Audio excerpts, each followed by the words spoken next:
Hello guys, അസ്സലാമു അലൈക്കും. രാവിലെ തന്നെ നമ്മൾ നേരെ പോണേ നമ്മളെ ചെങ്ങാനെ വിളിച്ചാനാണ്.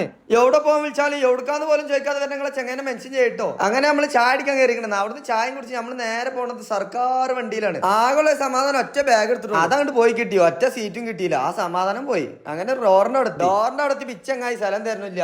ഏതാണ് ഈ കാക്ക? അൽഹംദുലില്ലാ, കുറ്റിപ്പുറത്ത് എത്തിയപ്പോ ഓൻ ഇറങ്ങിപ്പോയി. അപ്പൊ നിക്കാനുള്ള സ്ഥലം കിട്ടി. അങ്ങനെ അതിന്റെ പൊലിവിൽ അങ്ങോട്ട് 2 ഷോട്ടാണ് എടുത്ത്.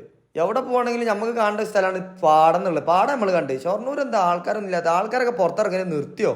ഈ ബാഗിന്റെ പൊലിവ് ഇതുവരെ കഴിഞ്ഞില്ലേ. അങ്ങനെ അവിടെ നിർത്തിയിട്ട് ട്രെയിനെ കണ്ട് നമ്മൾ നിലമ്പൂർക്കുള്ള ട്രെയിനാണ് കയറിയിരിക്കുന്നത്. നിലമ്പൂര് നമ്മൾ ഇറങ്ങാൻ പോണത് തൂര് സ്റ്റേഷനിലാണ്. തൂരാണ് നമ്മളെ ചങ്ങായി അംസത്തിന്റെ അടുത്താണ് നമ്മൾ പോണത്. 5-6 കൊല്ലമായിട്ടുള്ള പൂജയാണ് ഈ റൂട്ടിൽ ട്രെയിനിലൊന്ന് പോകണം എന്നുള്ളത്. ഓണറെ കാണാതെ കരയണ ഒരു ക്ലിപ്പ് അവിടെ കണ്ടിട്ടോ. ഇതിന്റെ ശരിക്കത്തെ പേര് അറിഞ്ഞവരൊക്കെ കമന്റ് ചെയ്യും. ട്രെയിനിന്റെ പുറത്തേക്കുള്ള വ്യൂ എന്ന് പറഞ്ഞാൽ അപാരാണ്, നല്ല രസമാണ്. കാടിന്റെ നടുവ് കൂടെ ഒക്കെ പോണ ഒരു ഫീലാണ്.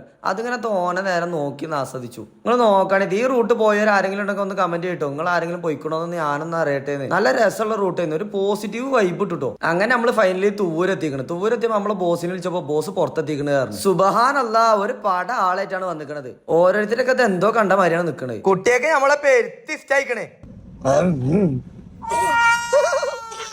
കുട്ടികളെ കണ്ടു കഴിഞ്ഞാൽ കരയിപ്പിച്ചാന്നുള്ളത് നമ്മളൊരു ഹോബി ആണല്ലോ. ഈ ചെങ്ങായാണെങ്കിൽ മാരക പോക്കാട്ടോ. സർട്ടിഫൈഡ് ഡ്രൈവർ ആണെന്നൊക്കെ പറഞ്ഞത്. അതിന്റെ കോലപ്പ ഞങ്ങൾക്ക് കാണിച്ചു തരാം. ഇപ്പൊ മനസ്സിലായില്ലേ എന്റെ ഡ്രൈവിംഗ് സ്കില്ല് എത്രത്തോളം ഉണ്ടെന്ന്. ഇപ്പൊ ആളൊരു മഹാനാണ്. ഇതാണ് നമ്മളെ പാവപ്പെട്ട അംജദ് വ്ളോഗർ എന്നും പറയും. ആ ബാഗ് കാണതാണ് അവന്റെ തൊരപ്പനായ ചെങ്ങായി ഫവാസ്. വലിയ മോട്ടിവേഷൻ സ്പീക്കർ ആണല്ലോ. അവന്റെ ഇളി കണ്ടോ, ഏതാ ഇളി. പെണ്ണുങ്ങൾ അറിഞ്ഞാലോ കാക്ക നിങ്ങൾ അവിടെ ഇവിടെയും പോയി ഇളിച്ചു കൊടുക്കിട്ടോന്ന്. അതിന്റെ കുറവാട്ടിയാണ് ബാഗ് കണ്ട് പോയിക്കണം മറ്റാള്.